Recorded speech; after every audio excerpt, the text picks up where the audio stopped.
Bom dia a todos. Gostaria de agradecer a todos que estão nos acompanhando e também passar uma mensagem para todos os cruzeirenses que estão dia a dia comentando, falando e dialogando sobre os passos que o Cruzeiro vem dando agora na Série A. Gostaria de falar a todos que compreendemos a ansiedade e com relação ao futuro do clube.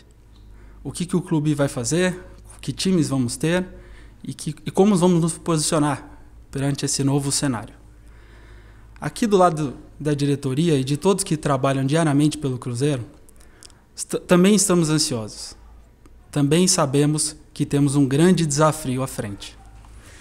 Nesse ano, resolvemos adotar posições mais firmes. Resolvemos comprar algumas brigas, justamente porque acreditamos que o protagonismo não vem de graça. O protagonismo se ganha, se conquista. E com esse tipo de conquista e com esse tipo de briga, nós vamos colocar o Cruzeiro novamente no topo da tabela. Sabemos que esse ano não será simples, não será fácil.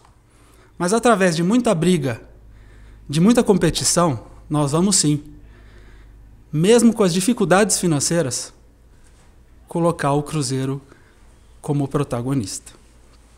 Durante o processo de montagem do elenco, nós encontramos diversos desafios. O principal deles é financeiro. Procuramos reconstruir uma equipe inteira. Tivemos 21 saídas de atletas e 14 chegadas. Mesmo com toda a dificuldade e com todo o processo de negociação, que vocês sabem não é simples, procuramos proteger a todo momento a instituição. Não só pensando no curto prazo, não só pensando no jogo de amanhã, mas também olhando para a constituição do elenco jovem, ambicioso e principalmente com fome. Procuramos buscar jogadores com experiência de Série A, jogadores que já viveram essa competição, mas não podemos abrir mão da alma cruzeirense. Precisamos manter a nossa forma de jogar, a nossa ambição, e precisamos sim buscar a vitória a todo momento. Mesmo que lá na tabela financeira a competição nos diga o contrário. Hoje estamos na segunda parte dessa tabela. E o nosso diálogo e debate e construção coletiva com todos que fazem parte aqui do nosso dia a dia é justamente para buscar um diferencial competitivo, uma forma diferente de fazer para superar a lógica imposta pela indústria do futebol. Quando negociamos jogadores, muitas vezes encontramos grandes nomes, nomes extremamente interessantes, mas sabemos que a competição é injusta. Trabalhamos hoje numa liga que não tem regulação. Nós lutamos hoje contra o doping financeiro, contra clubes que prometem e não pagam. Mesmo perante esse contexto, mesmo perante essa dificuldade, nós estamos aqui, dispostos a brigar. E além das brigas que estamos comprando fora do campo, que são brigas necessárias, também vamos brigar dentro de campo. Vamos construir um Cruzeiro dentro das suas limitações, mas um Cruzeiro competitivo, um Cruzeiro ambicioso. Na nossa montagem de elenco, procuramos debater a exaustão, não só o perfil do jogador, mas também o perfil da pessoa. Procuramos optar por errar de maneira diferente. O lugar comum, a escolha daquele jogador experiente só para compor o elenco, não faz parte da nossa característica. Nós vamos errar, mas nós vamos errar de maneira diferente. Nós estamos aqui mostrando a todos que estamos ansiosos também pela recuperação dessa instituição. E eu não tenho dúvida que nós vamos chegar lá, unindo esforços, unindo desejos e fazendo com que o Cruzeiro esteja acima de todos, independente de negociação, independente de qualquer pessoa ou comissão ou atleta.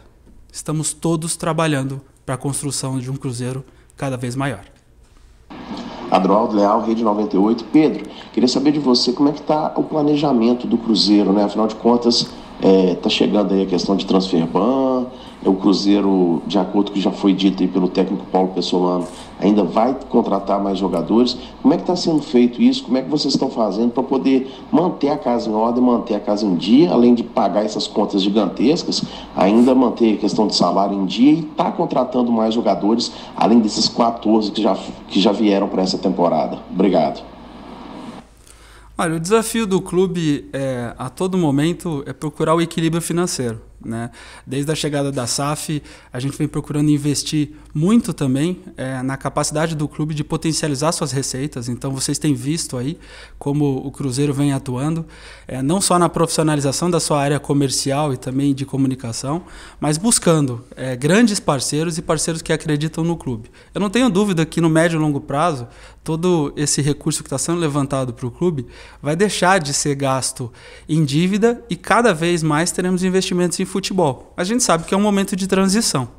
Então, o momento inicial é de muita austeridade financeira, é de pagar dívida para que a gente consiga, daqui a pouco, aumentar ainda mais os investimentos dentro do departamento de futebol do Cruzeiro. Tiago Valu, canal do Valuzeiro e TV Band Minas. Pedro Martins, bom dia. Eu queria que você fizesse um balanço dessas 14 contratações que o Cruzeiro fez até aqui e se a lateral esquerda é hoje a prioridade para o Cruzeiro trazer um atleta, já que o clube contratou em todas as posições e essa foi exatamente a única onde ainda não chegou um atleta. Obrigado. O clube procurou, nessas 14 contratações, primeiro, olhar jogadores que já tinham experiência em Série A, né, atletas que pudessem vir para aumentar o nosso nível de competitividade, mas também olhamos com jovens com potencial, né, jogadores que a gente acredita que podem também render frutos futuros para o clube. Nesse momento agora, a gente vai avaliar a resposta de cada um deles dentro do Campeonato Mineiro. A gente está usando o Campeonato Mineiro justamente para que a gente consiga encontrar não só a equipe ideal, mas identificar os atletas que respondem de maneira positiva a esse novo nível de exigência que está sendo colocado internamente também, né?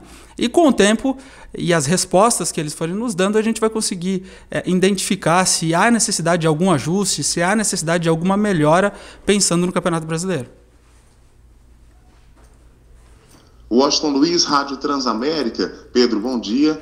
Depois da tentativa de contratação do Bruno Valdez, que acabou não dando certo, o time ainda tem como horizonte buscar a contratação de um zagueiro mais experiente para a disputa da Série A? Muito obrigado.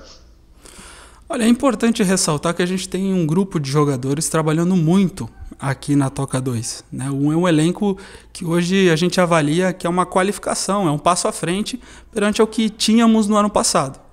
Então a gente vem procurando identificar com muita calma qual é o tipo de reforço que a gente vai precisar olhando para frente. Mas eu reforço, hoje o ambiente aqui na Toca é muito bom, a gente tem um nível de exigência muito alto e vemos jogadores evoluindo dia a dia, perante a exigência que a comissão do Pesolano coloca e perante os novos desafios colocados também pela instituição. Então, com calma, com tranquilidade, a gente vai avaliar internamente e ver se precisamos olhar para o mercado mais uma vez antes do início do Campeonato Brasileiro.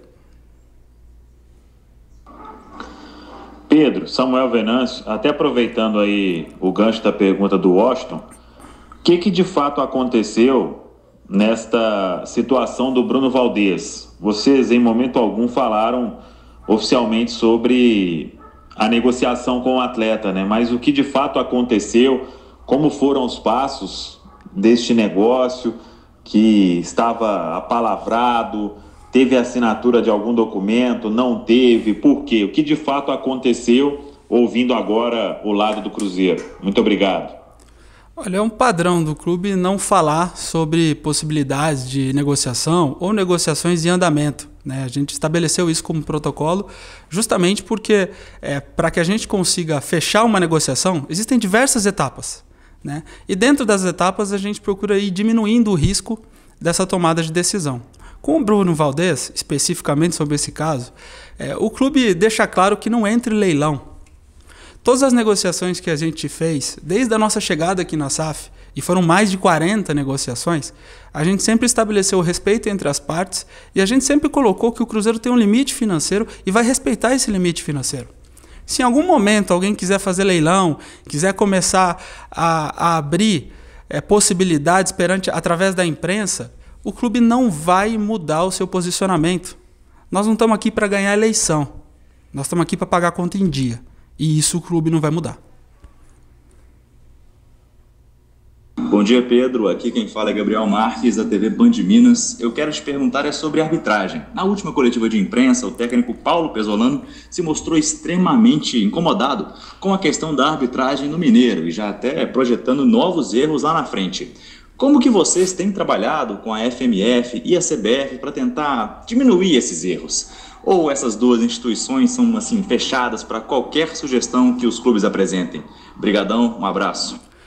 Nós procuramos adotar a proatividade, né? A gente sabe que todas as instituições querem o melhor para o futebol, querem fazer a indústria evoluir.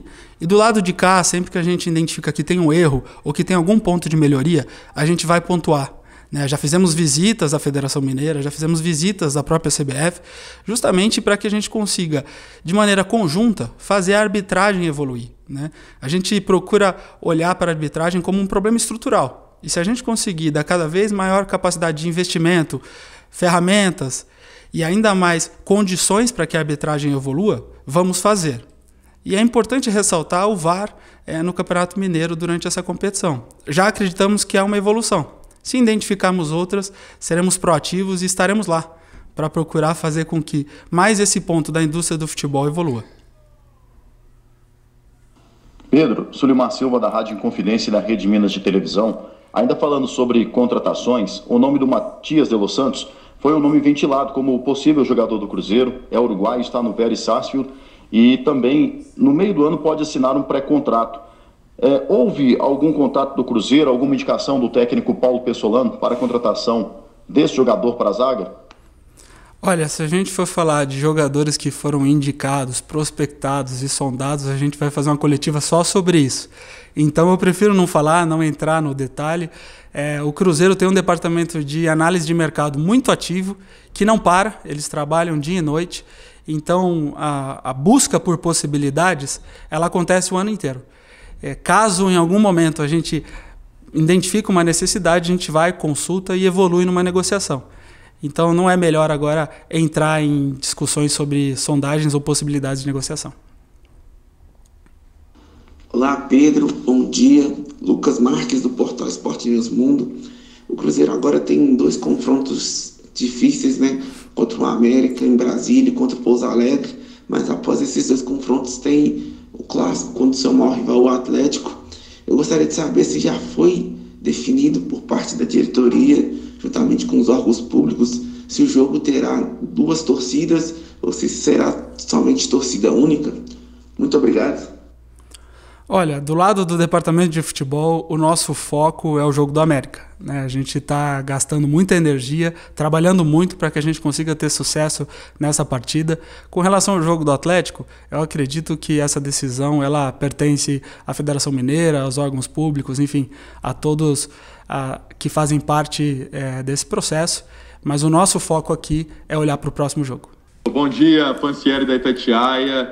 Deixa eu te perguntar, em relação ao planejamento para 2023 em comparação com o planejamento para 2022. O que dá para dizer que aumentou em termos de investimento para o futebol? O que a direção, né, administrativa do clube disponibilizou a mais para vocês poderem fazer algumas contratações um pouco mais robustas, né? Nicão, o Wesley, outros jogadores que chegaram que a gente sabe que tem mais nome, tem mais peso no mercado, atletas de Série A. Obrigado, Pedro, um abraço.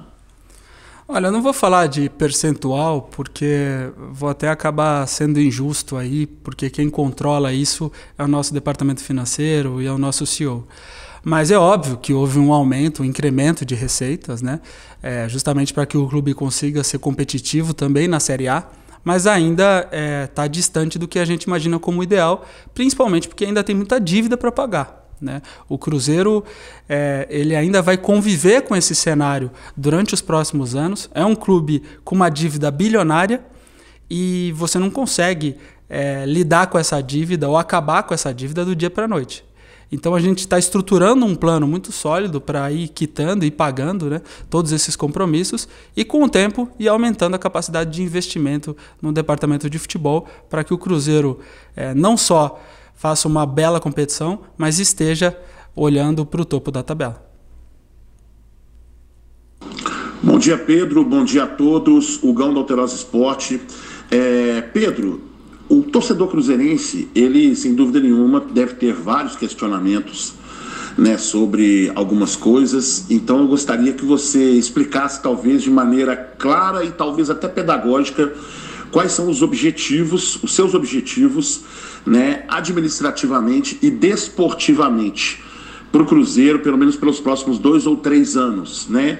E todas as diligências que a lei da SAF aplica sobre a SAF em relação à associação, alguém acompanha de perto tudo o que acontece no que tem que ser feito em relação aos trâmites de associação e SAF? Obrigado e bom dia. O nosso objetivo é fazer com que o projeto desportivo do clube cresça, né?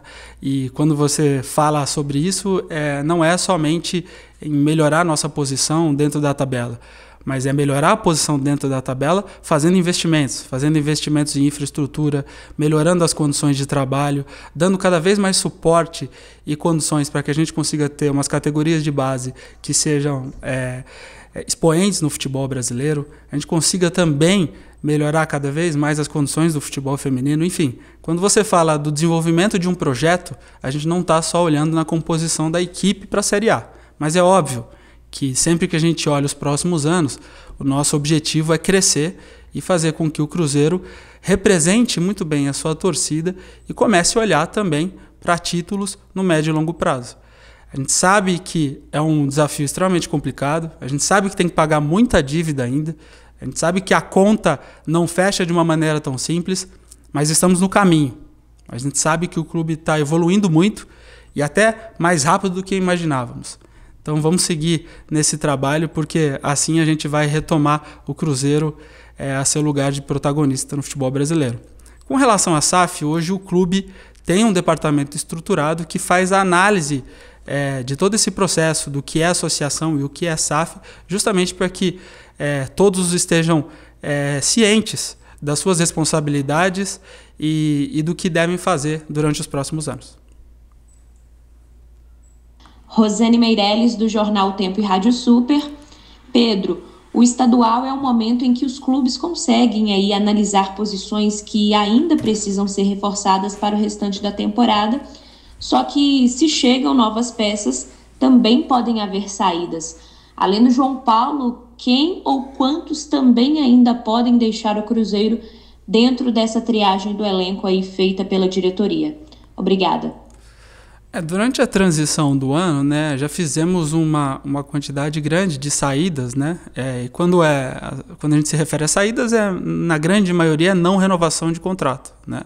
Hoje a gente já está com um elenco bem enxuto, né? A quantidade de jogadores que hoje trabalham na Toca já está bem próximo do ideal, do que nós planejamos no início. É óbvio que caso tenha alguma oportunidade, alguma possibilidade, o clube vai discutir com o atleta e vai verificar se vai ter a possibilidade de sair ou não. Mas hoje o nosso foco é trabalhar no desenvolvimento da equipe na competição e olhar muito mais de maneira cirúrgica para entradas e saídas. Pedro, bom dia. Rodrigo do portal Deus Me Livre. Cruzeiro e Betfair anunciaram, né, uma parceria, terceira maior do Brasil, né, em valores, a maior da história do clube, para o futebol profissional e incluindo o futebol feminino. O que o torcedor do Cruzeiro pode esperar do futebol feminino, do clube? O que almeja? Quais jogadores que podem chegar? Qual que é o planejamento esse ano para a categoria? Obrigado, bom dia. Olha, o nosso desafio com relação ao futebol feminino é fazer com que ocorra um desenvolvimento constante. A gente sabe que é uma indústria que está crescendo muito, né? Quando a gente olha para fora, para as melhores ligas do país, o futebol feminino já se tornou uma realidade. No futebol brasileiro, a gente vê muitos clubes aumentando a sua capacidade de investimento, mas ainda não vemos uma melhoria estrutural, né? Aqui no Cruzeiro a gente optou por eliminar muitas travas culturais. A gente quer que as atletas do Cruzeiro hoje se sintam pertencentes ao projeto e usufruam de toda a infraestrutura disponível para qualquer equipe dentro do Cruzeiro. Nós estamos fazendo muito esforço para melhorar a equipe, para investir ainda mais em jovens atletas com potencial, olhando não só na melhoria da nossa posição, mas pensando num projeto de longo prazo. É assim que a gente vê o futebol feminino, e eu não tenho dúvida que o Cruzeiro pode sim ser um expoente dentro dessa indústria, justamente porque a gente não tem receio de tomar as decisões que muitos clubes às vezes têm, né? A gente procura eliminar qualquer tipo de preconceito ou qualquer tipo de trava para que a gente consiga sim fazer com que essa equipe se torne uma equipe protagonista no futebol brasileiro. Pedro Josias Pereira do Flash Score. Gostaria de lhe perguntar duas coisas. A primeira relacionada às obras na Toca da Raposa 1 e 2. E que vocês têm trabalhado na questão de infraestrutura para melhoria do trabalho, né, de vocês, também da comissão técnica, da própria administração do Cruzeiro, e também sobre o aproveitamento da base. Como é que vocês têm olhado isso? O Cruzeiro que foi mais uma vez bem na Copa São Paulo, tem vários garotos promissores. Como que vocês têm trabalhado isso, até mesmo para gerar receita para o clube, e também o que vocês vislumbram para essa base do Cruzeiro, para crescimento também a curto, longo e médio prazo. Muito obrigado. Olha, o investimento em infraestrutura é um dos pilares da gestão atual da SAF, né? A gente sabe o quanto isso é importante, não só para que a gente consiga ter um bom ambiente de trabalho, mas também para o desenvolvimento das nossas equipes. Então, estamos extremamente felizes com essa primeira etapa da obra que foi cumprida, e eu não tenho dúvida que sempre que tivermos a capacidade de investimento para fazer evoluções e melhorias na nossa qualidade de trabalho, vamos fazer. Com relação às categorias de base, eu já venho falando que esse é um pilar fundamental da nossa gestão. Nós estamos trabalhando muito para que a gente consiga cada vez mais integrar os jovens atletas com talentos de uma maneira muito mais rápida na nossa equipe principal.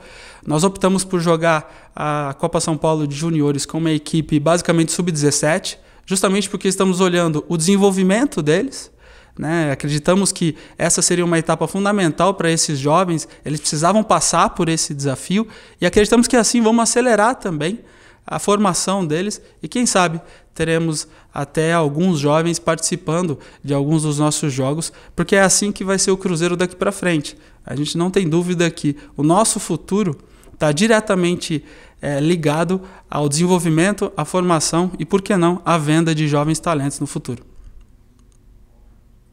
Bom dia, Pedro. Aqui é Sérgio da TV Globo. Eu queria saber como é a relação do Cruzeiro com o Valladolid.